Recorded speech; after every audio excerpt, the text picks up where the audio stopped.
Khan,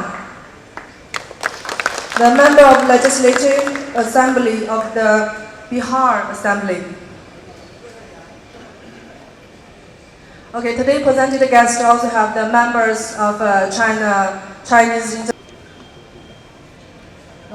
Okay, the first represent Mr. Ma. 马哈拉施特邦工业部苏巴裴萨西部长阁下，尊敬的比哈邦下议院沙特艾罕梅德汗议员，尊敬的中国驻孟买总领馆李元林副总领事，尊敬的孟买中资企业协会洪金会长。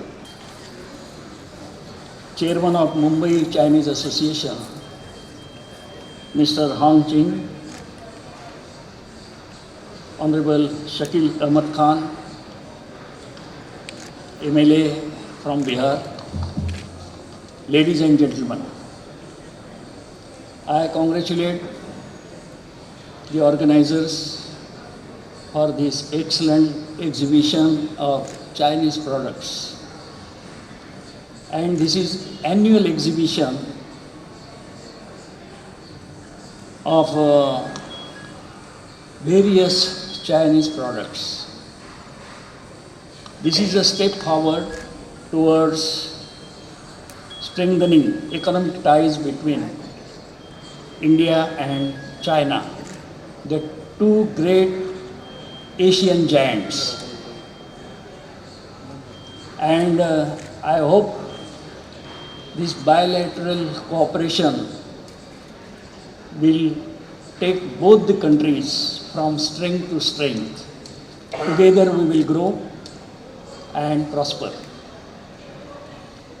We in Maharashtra have many Chinese companies having made their investment in different parts of our state.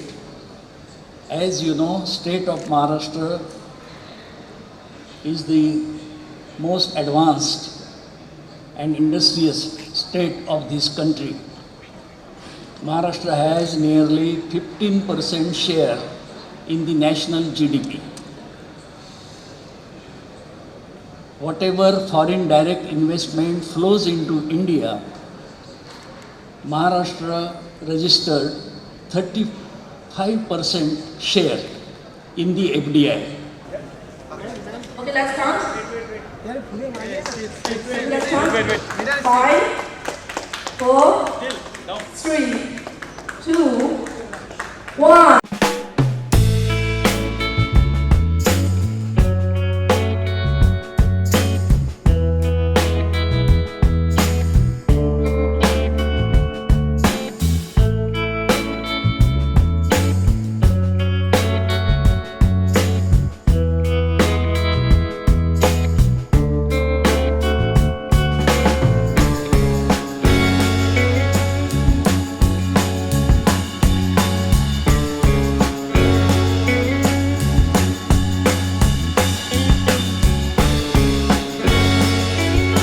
यहाँ Chinese ग्वांगसी province की products की exhibition यहाँ हो रही है, तो हम ये देख रहे हैं, इसका उद्घाटन हुआ है और ये प्रोडक्ट्स यहाँ भारत में जितने पॉपुलर है उसी तरह ऐसे ही सुंदर प्रोडक्ट्स हमारे यहाँ भी बने, वैसे उसी क्वालिटी के और वैसे सस्ती कीमत के, तो हमारा जो प्रोडक्शन है वो भी बढ़ेगा और देश के साथ साथ दुनिया की जो स्पर्धा है उसमें भारत के प्रोडक्ट्स शाइन हो जाएगा।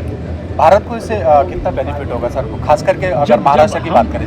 हमारे उद्यमी जो है वो भी ऐसे सुंदर हाई क्वालिटी के प्रोडक्ट बनाएंगे और अफोर्डेबल प्राइस में बनाएंगे, तो मेक इन इंडिया जो हमारा अभियान है वो सफल हो जाएगा। सर फेस्टिवल की बात करें, गणपति फेस्टिवल आ रहा है, उसके लिए क्या कहना चाहेंगे?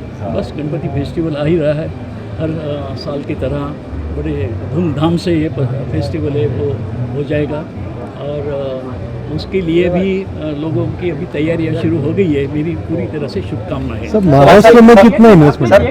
सर गवर्नर हाउस एक मिनट मार्केटिंग की बात करते हैं तो चाइना से इंडिया को कितना बेनिफिट मिलता है? बिल्कुल, दोनों देशों का एक दूसरे के साथ एक बेनिफिट बढ़ाने का ये एक मौका है कि हम इससे डर से या कोई दबाव से पीछे नहीं हट सकते। हम भी उतनी स्पर्धा में आगे आ सकते हैं। और मैंने कहा कि जैसे मेड इन चाइना प्रोडक्ट हमारे यहाँ बिक रहे हैं, वैसे made in India product China में भी बिकनी चाहिए।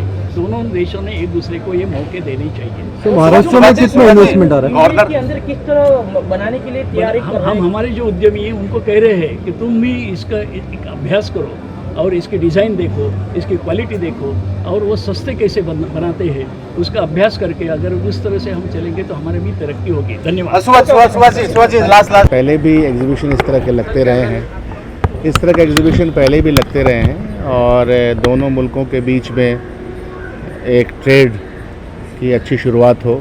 और आज के दिन में जबकि दुनिया ग्लोब हो चुकी है, तो जाहिर सी बात है कि एक दूसरे के प्रोडक्ट्स की, एक दूसरे की टेक्नोलॉजी की और क्वालिटी की और इन सब चीज़ों की ज़रूरत तो पड़ती ही है। और हिंदुस्तान और चाइना के बीच में एक अच्छा खासा बायलैटरल रिलेशन तो है, और इकोनॉमिक टाई अप भी कई इश्यूज़ पे हुआ है। तो हमको लगता है कि इस तरह के एग्जीबिशन से फ़ायदा होगा न सिर्फ महाराष्ट्र को, बल्कि इस तरह के एग्जीबिशन दूसरे प्रदेशों में भी लगते हैं। जैसे कि मैं बिहार से आया हूँ, मैं चाहूँगा कि इस तरह का प्रोडक्शन, इस तरह का इवेंट्स वहाँ भी हो, ताकि दोनों कंट्री के बीच बिज़नेस करने वाले लोगों को फैसिलिटेट किया जा सके, कारोबार को बढ़ाया जा सके। कारोबार बढ़ेगा, फैसिलिटेशन होगा, तो जाहिर सी बात है कि एम्प्लॉयमेंट भी होगी। तो इन सब चीज़ों के लिए ये इस तरह की शुरुआत अच्छी शुरुआत है। बिहार में इस तरीके का कोई बातचीत चल रही है, करना चाहिए? नहीं, हम लोगों ने मैं यहाँ पे आने के बाद मुझे इस बात का भरोसा है कि मैं जा कर के पूरे मामले को अपनी सरकार में बताऊँगा कि दो कंट्री के बीच में, दो प्रोविंस के बीच में अगर इस तरह का टाई अप हो और बिज़नेस बढ़े, इन्वेस्टमेंट आए, इंडस्ट्रियल डेवलपमेंट हो, एम्प्लॉयमेंट बढ़े, प्रोडक्शन अगर आए, तो उसका बेनिफिट होगा। बिहार में जाहिर सी बात एक अपॉर्चुनिटी काफ़ी है।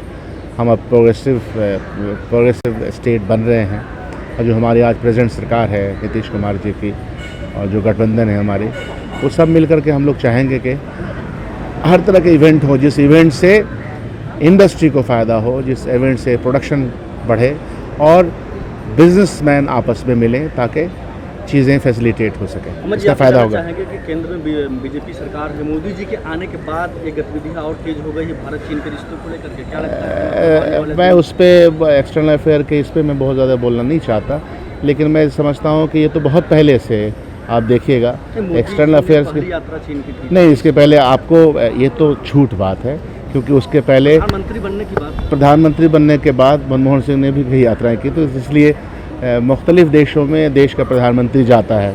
ये अलग बात है कि उसकी जानकारी जिस तरीके से दी जाती है, वो हम लोग भी चाहते थे यूपीए में कर सकते थे, लेकिन बिज़नेस करने का अपना अपना तरीक़ा होता है, काम करने का अपना अपना तरीक़ा होता है। तो प्रधानमंत्री मनमोहन सिंह भी कोई ऐसी कंट्री बची नहीं थी जहाँ नहीं गए। तो सवाल वो नहीं है, सवाल ये है कि हम किस तरह के ग्रोथ को लेकर के आगे बढ़ रहे हैं, और अल्टीमेटली देश में रहने वाले लोगों को क्या फ़ायदा हो रहा है, सवाल वो है। चाइनीज प्रोडक्ट का बिहार में स्वागत करते हैं आपके यहाँ पे? सवाल चाइनीज़ प्रोडक्ट के बिहार में स्वागत का नहीं, चाइनीज़ प्रोडक्ट तो चारों तरफ आ रही हैं, जैसा कि मंत्री जी ने कहा। सवाल ये है कि इंडस्ट्री के बीच में इन्वेस्टमेंट कैसा हो, और उस इन्वेस्टमेंट की बुनियाद पे क्या फ़ायदा हो, सवाल वहाँ पे खड़ा है। अहमद साहब चलते चलते एक आखिरी सवाल, बिहार में शराबबंदी को लेके बहुत खींचातानी हो रही सरकार की, कांग्रेस का क्या रुख है उस पर? हम लोगों ने सपोर्ट किया, भाई कांग्रेस पार्टी उस सरकार का हिस्सा है, हमने सपोर्ट किया है। और जाहिर सी बात है, जब इस तरह का कोई कदम उठाया जाता है जिसमें कि आदतों पे पहरा लग जाए, तो तकलीफ़ें तो होती हैं। तो आदतों पे पहरा इसलिए लगाया गया है कि उन आदतों की वजह से कुछ दिक्कतें होती थी समाज में। पहले जिस तरह का टेंशन हुआ करता था, वो टेंशन कम हुए हैं, और आहिस्ता आहिस्ता देखिएगा ये शराबबंदी का समाज को बहुत बड़ा लाभ मिलने वाला है। आप कभी वहाँ की औरतों से इंटरव्यू तो लें, समाज से तो इंटरव्यू लें। तो इसलिए हमको लगता है कि वो एक अच्छा काम हुआ है, दूसरे प्रदेशों को भी करना चाहिए, और कांग्रेस पार्टी तो वहाँ का हिस्सा रही है। अहमद साहब आखिरी सवाल चलते चलते, भोजपुरी फिल्में जो होती है जी वो शराब को प्रमोट करती हैं, क्या ऐसे फिल्मों पर पाबंदी लगनी चाहिए या उन पे कड़ी कार्रवाई? उनको खुद समझना चाहिए कि अब बिहार में भोजपुर का पूरा इलाका, उत्तर प्रदेश और बिहार का जो एक इलाका है वो भोजपुर का इलाका है। तो हमको लगता है कि फिल्में अब बनेंगी तो वो सब चीज़ें कम दिखाई जाएंगी। ये तो जो प्रोडक्शन हो चुका है उस पर तो मैं कुछ नहीं कहूँगा, आने वाले प्रोडक्शन के ऊपर उनका के तरीके ध्यान दे के पड़ी। शुभ है आभार। Wish all the best, thank you so much. Thank you.